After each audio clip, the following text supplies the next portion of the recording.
Ladies and gentlemen, welcome back to the podcast. It's quite dark in my room, so hopefully you guys can see and hear me properly. And my mic almost fell over to start the podcast. What a good start. So, guys, we're going to be going through how to heal trauma. So, quite a taboo topic. So, open-minded needed for this podcast. If you don't have an open mind, please get off the video and probably get off my channel because you probably won't going to like my content very much. Guys, we're going to be going through how to heal trauma. So, again, it is quite a deep, sensitive topic for a lot of people. So I do not mean any disrespect or anything offensive to anyone. Big trigger warning for everyone going into this video. Make sure you got an open mind and make sure you're ready to heal and make sure you're ready to hear a different perspective. Okay.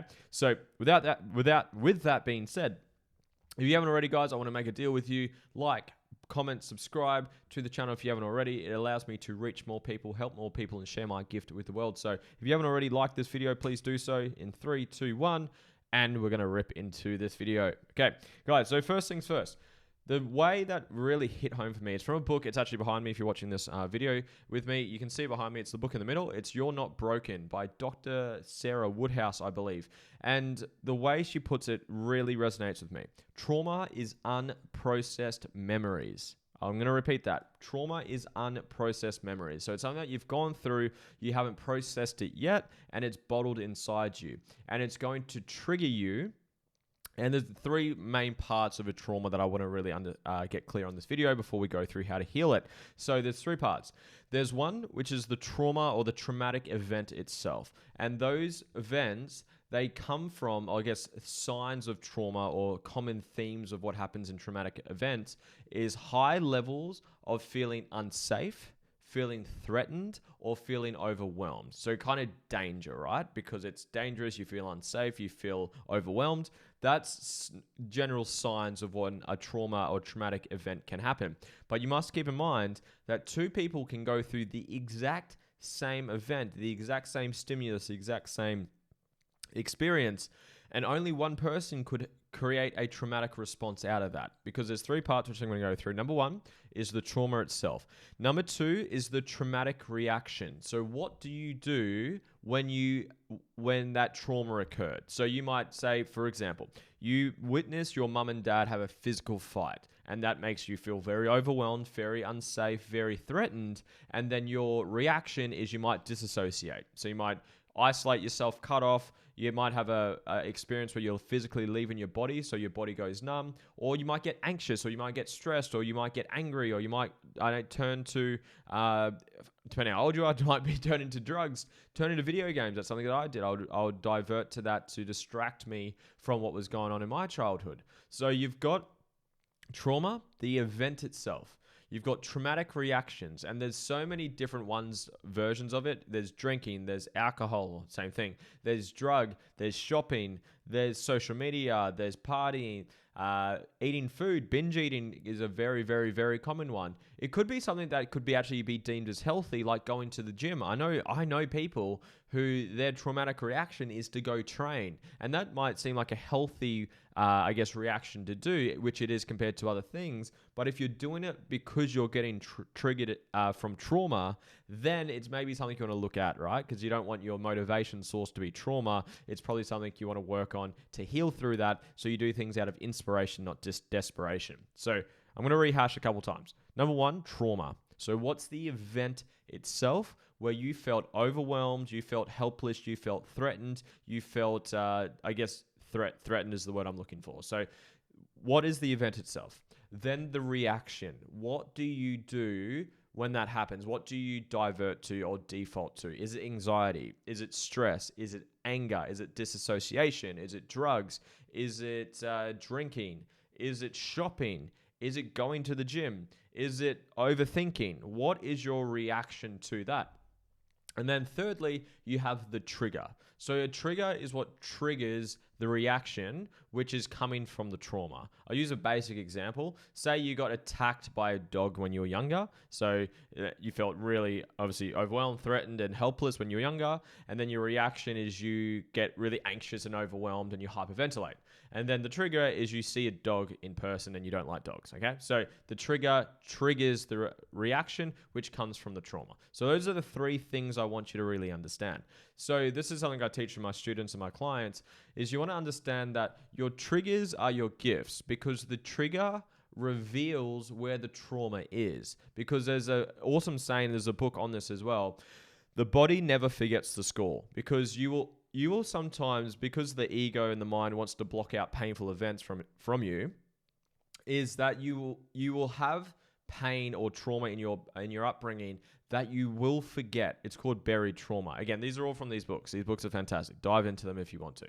And you'll have these things called buried traumas where you won't even fucking remember it because it's painful. You don't want to think about it. However, your body won't forget it. So for example, say you've got some trauma when it comes to relationships and you'll get triggered the most in an intimate relationship. That's a side note. That's why you'll do the most amount of soul or spiritual healing you'll ever do will be in the paradigm of a intimate relationship, because they're going to get to know you the deepest. They're going to trigger all those deep wounds that you've got inside of you, bring it to the surface, and obviously give you the opportunity to heal if you understand how to do it properly. And I'll show you how to do that on this podcast today. So let's go back. Traumatic reactions, triggers. So you want to be conscious, when are you triggered? Because it's given you awareness of where a wound lies. I'll use a very silly but really practical example. I was playing a game with a friend of mine. We're playing a board game, and we had a rubber. This is not a rubber, but let's pretend this is a rubber. So I used a rubber in the board game, and my friend went, and he kind of made this cringy noise. And I was like, what the hell was that? And he's like, I just hate rubbers. I'm like, why do you hate rubbers? And I was thinking about the topic we're talking about right now. He's like, oh, I don't know. I'm not sure. I said, man, you know this stuff as well as I do. Where in your life was there a very painful event that you went through and there was a rubber present? And he looked around, and he kind of drifted off, and he looked up and his eyes shot wide open. He's like, holy shit. I was in class. He knew the teacher's name. He knew the age. He knew the grade. He remembered it really, really well. And he's like, holy shit, I was in, I think, English class. I forget the name of the teacher, Mr. Smith. And I was chewing on a rubber in class, and he got me up in front of the whole class and made me feel so stupid, humiliated me in front of everyone. I burst into tears. And then he did the healing process, which I'm about to go through in this podcast. And we went through that. And then he realized, holy shit, the benefits and the growth that event gave him. And once we'd done the healing process, the trigger no longer triggered him. The rubber no longer triggers him anymore to this day. Let's use an open wound. If anyone's watching the video, pretend I had an open wound on my arm right now. If I had a cat hair, if I was to touch myself somewhere else where there's no wound, you're probably not going to feel it. But if I was to touch that cat hair on that open wound, it's going to shock you. That little shock is what a trauma or a trigger is. So when you're getting triggered, I want you to be conscious. Your triggers are giving you awareness of where your wounds are, which you haven't healed through yet. So by being able to be conscious, interesting, I just got triggered just then. Someone just said something, someone just did something, I just saw something, and I just got triggered. Where's that coming from? What have I been through? What is it specifically that's triggering me right now? Is it the person? Is it what they're wearing? Is it what they said? Is it what they did? Is it what I saw? Is it what I smelt? Is it what I heard? What specifically has triggered me right now? Then where in my past have I been through something that's been triggered in this moment? So I want you to have that awareness, because wounds or the darkness disappears with awareness, because so many people are carrying around a bag of fucking shit. In other words, their traumas, their past, their pain, and they're dragging it through life, and it's fucking weighing them down because they're scared and they're ashamed and they think they should have already healed through it now, and it can be scary to go through it. Where if you want to work through it, it involves putting awareness on those darkness. The darkness disappears within light. It's wanting to put awareness on that wound that most people don't want to do, because it can be fucking scary. It can be fucking painful. It's probably going to be emotional. That's a part of the healing process. Healing is not all sunshine and fucking lollipops. It is sometimes very emotional. Generally, it's very emotional. And you got to look deep within to when you were your 3-year-old, 5-year-old, 7-year-old, 15-year-old self, and you were hurt. So, little rant over, but let's continue. So, 3 things, rehash. Trauma, the event itself. The reaction that you get, and you can have, they come in all shapes and forms, what reactions you may have. I just shared a couple of them. And then you've got the trigger. So what triggers you? Now, this is the part that's going to probably challenge majority of you guys, and you might need to listen to this twice, but please do so. But there's a book I would recommend you going to read. The ones I got behind me. So How to Do the Work, You're Not Broken, and the book I would love for you guys to read, The Breakthrough Experience by Dr. John Demartini. He teaches this fucking fantastically well. But the universe, the electrical charge of the universe, they did the equation to work this out. The electrical charge out of all the positive atoms, all the negative charges, electrons, protons, out of all the charges in the universe, the balance of that charge equals 0. And what I mean by that, let's pretend this is a magnet. So I've got a pencil. I'm holding a pencil in my hand. Pretend this is a magnet. And you've got your North Pole and you've got the South Pole. If I was to give you this magnet and I said, hey, I will give you $1 million if you can cut this where there's only a single pole, where there's only a North Pole or only a South Pole. I give that to you. And you try your hardest and you try to cut it and you try to make it so precise. And you cut it and you give back to me. Is it going to have 1 or 2 poles? It's going to have 2. Because you can't in life have a positive charge without a negative charge. Every single perception that we have, every single moment we go through, and this is backed by physics and quantum physics, every perception we have has just as many equal charges, positive and equal charges negative. But depending on the perception on which you place upon the event, you will be lopsided with what you see. You may see more benefits than negatives or more negatives than positives. And if you see more negatives, that is probably what's going to be called judgment or high levels of trauma. Trauma is high levels of judgment. Just to use a reference point, just to probably challenge you guys with your way of thinking. There's a book here that I'm holding in my hand. It's called Man's Search for Meaning. And for the people watching the live video, it's right there. So, Man's Search for Meaning. Dr. Viktor Frankl, or sorry, not doctor, just Mr. Viktor Frankl, went through a concentration camp in World War II. His brother, his father, his mother, and his sister were all killed in a concentration camp. He went through different concentration camps over 3 fucking years. You get 1 piece of bread to eat for 3 days. If someone drops dead next to you, you keep moving forward and you don't bat an eye at it. You keep focused. You're treated like a piece of fucking meat. It's one of the most horrific and traumatic experiences in human history that he went through.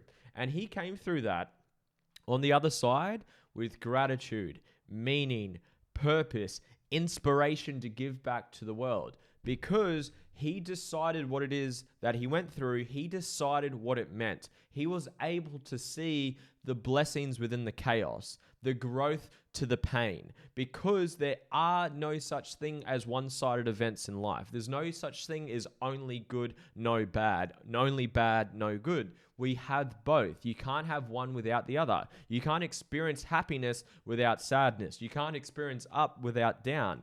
The same thing is with everything that we go through. I'll use an example. I had a lot of trauma growing up around socializing, making friends. I felt really intimidated. I got diagnosed with Asperger's when I was younger, and it was fucking painful for me to make friends and to connect with people and to socialize with people. I felt outcast. I felt like a loner. I felt like a fucking loser, and it really was painful for me making friends. However, that was the downside. The upside is it's driven me to be a fucking great communicator. So I've worked very hard on my communication skills. So now it's one of my greatest strengths, but that came from my pain of being socially awkward. I'll use another example. One of the bigger pains in my life is feeling uncomfortable to express myself as a child. My childhood, I have a lot of memories of being really uncomfortable to express myself because I felt unsafe to be my authentic self.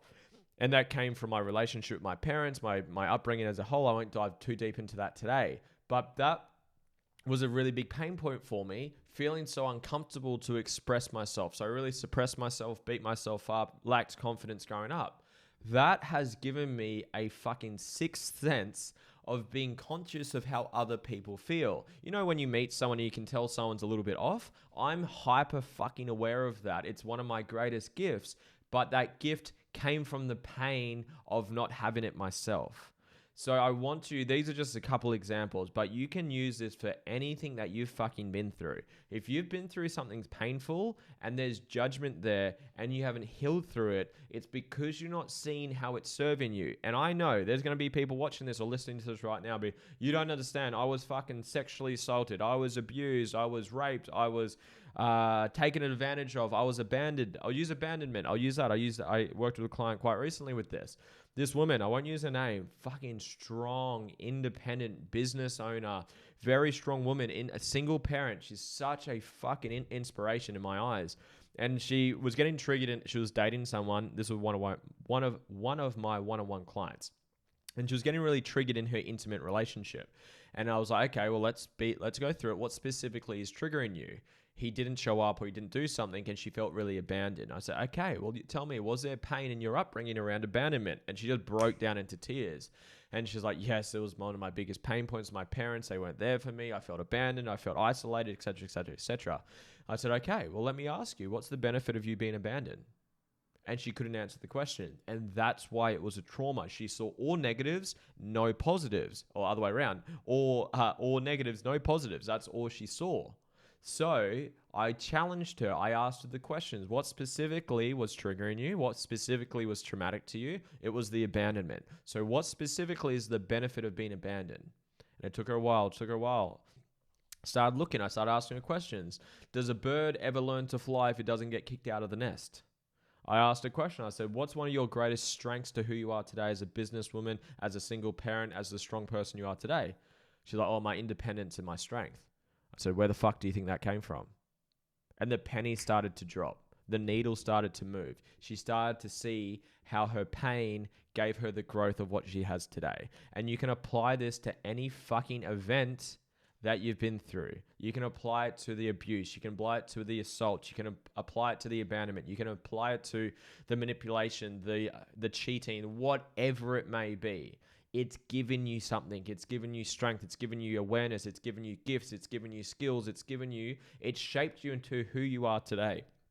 An awesome exercise you can do for whatever it is that you're holding on to, that you can't let go of, that you are saying, no, but you don't understand. I've been through this. I've been through that. And I don't say that in a condescending way. I'm saying that to challenge your way of thinking and your way of viewing things. Jump on Google and Google successful people who have been through and type it down. I guarantee you there will be fucking lists of people who have been through the exact same thing you've been through, plus more, and did not use that as a fucking excuse to hold them back. Now, I'm being a bit assertive here. I'm being a bit aggressive here because I don't want you to stay in that fucking story. I don't want you to hold on to this forever because it's the judgment and the holding on to it which is actually holding you back. Yes, there's a time to express yourself. There's a time to get those emotions up and stop bottling it aside. That's a huge part of the healing process. Feeling seen, feeling loved, feeling validated, that's all a part of the healing process. But it's having the want to work. It's having the want to let go. One of the biggest addictions on the planet, actually the biggest addiction on the planet, it's not drugs. It's not alcohol. It's not social media. It's problems. So many of us are addicted to our problems. Why? It helps us connect with people. Wow, you don't understand. I've been through this. Oh my God, you never guess what I've been through. Oh my God, I've been through more than you. It gives you significance, gives you certainty, gives you connection. So the addiction to the problem is probably a reason why you're not letting go of it. But if you're ready to heal and you're ready to do the work, this is why I'm making this podcast. So I've probably pissed off half the people watching this video so far, but I hope you guys are open-minded. I hope you guys are getting some value from this because this has been so challenging to me because I was stuck in my stories. I got diagnosed with a fucking condition, in quotations, that you can't read properly, can't learn properly, can't make friends, can't socialize, can't communicate properly. Autism or Asperger's. That's what I got diagnosed with, in quotations. Try to put me on medications to do it. But when you're that young, you don't understand this stuff. You subscribe to those beliefs. The strongest force in the human personality is to stay consistent with how we define ourselves. If you tell yourself you are this person, that's who you will live to. That's who you will be. We will always create and reinforce our own beliefs.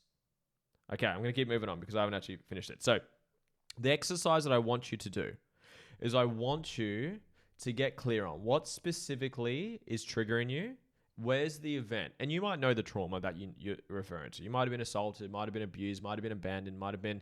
and again, there's other traumas, might not being seen from your parents, not being loved from your parents, not feeling validated, not feeling seen, etc. So figure out where's the trauma. And if you can't figure it out, just be conscious when you're triggered, because the triggers will give you the awareness of where the healing is to be done.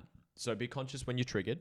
Then go back, okay, where's the trauma coming from? Then you want to be specific. What specifically is triggering me? What specifically is traumatic about this? Because the thing, what we do as human beings is we paint things certain colors. If someone comes up to you and the first time you meet them, they're mean to you, you paint them that color. They're just a mean person, where everyone in their life is mean at some way, shape, or form. You might have just caught them in the 2 seconds that they were mean that day. So when you go through something that was, quote, bad or horrific or painful, you paint everything about that person or that event painful. Where if you actually break it down and be like, okay, well, what specifically is actually triggering me? What specifically hurt? What specifically made me feel this way? It might have been the abandonment. It might have been the abuse. It might have been the lack of love. It might have been feeling unseen. It might have been whatever it may be. What specifically is it? Then this is the challenging part. What are the benefits of that specific action, inaction, or trait?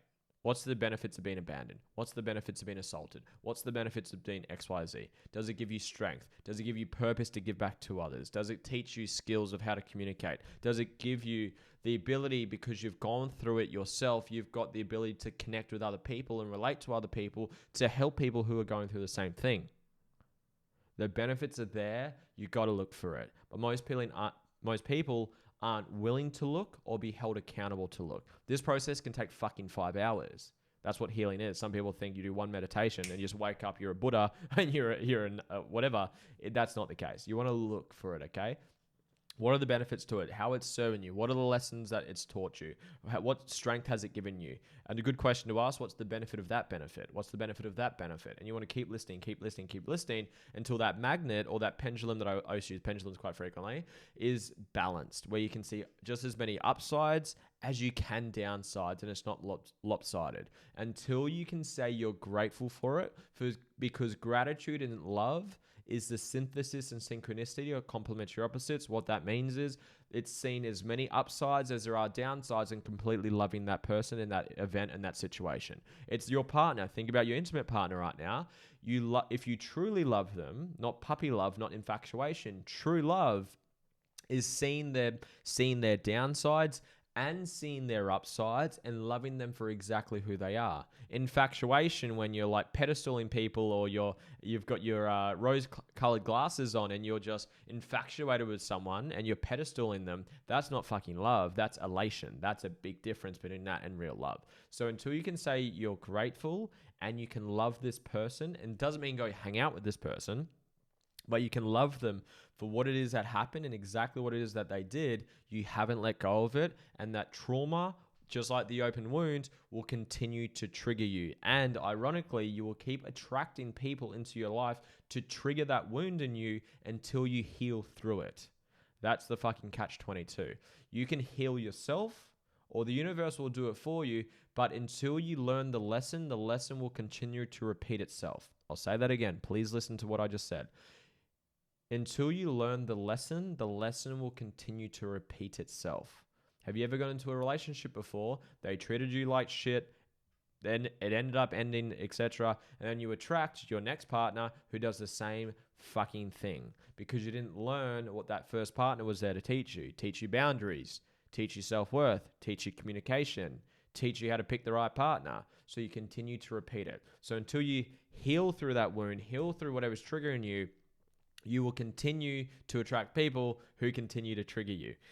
Guys, I hope that helped. I hope you got value from that. So just to rehash that one more time, your traumas, traumatic reaction, and triggers. Be conscious when you're triggered, because it's showing you where the wound is. It's showing you where the healing opportunity is. Then ask yourself the question, where is this coming from? What am I getting triggered about right now? What specifically is triggering me? And what have I been through in the past that is getting triggered right now in the moment? Find the moment. Step into the moment if you can. Journaling, visualization, meditation are all fantastic tools to help with this stuff. And then go through, okay, what specifically triggered me? What specifically hurt me? Was it the abandonment, the not being seen, not being loved, the hurt, the isolation? What is it that hurt me? Then what are the benefits to that? How is it serving my purpose? How it's serving my values? How's it serving my mission? How's it made me a better parent? How's it made me a better businessman? How's it made me a better partner? How's it made me a better whatever? Ask the questions until you can say you're grateful for it. Until you can say you're grateful for it, you haven't healed through it and the trauma is still there. I love you guys. If you got value from this, please like, please share with a friend. If you're interested in working with me on a deeper level, if you want to join my mastermind, it actually just went live a couple days ago. Go to, if you're watching on my socials, it's the link in my socials, on my Instagram, my TikTok. There's a link tree there. It's the first option. Or if you just want to go to internet browser, lewishuckstep.com. It's a mastermind. You get free. You got a month free access there as well. And you get my best content where I step you through step by step how to do all this plus more, how to determine your purpose, your mission, your vision, your values in life, how to do exactly what we're talking about step by step. It's all there for you. I'd love to serve you. Please like, please comment, please share with a friend. And thank you for listening. Thank you for getting to the end of this video. Much love. Mwah. See you on the next video. Bye.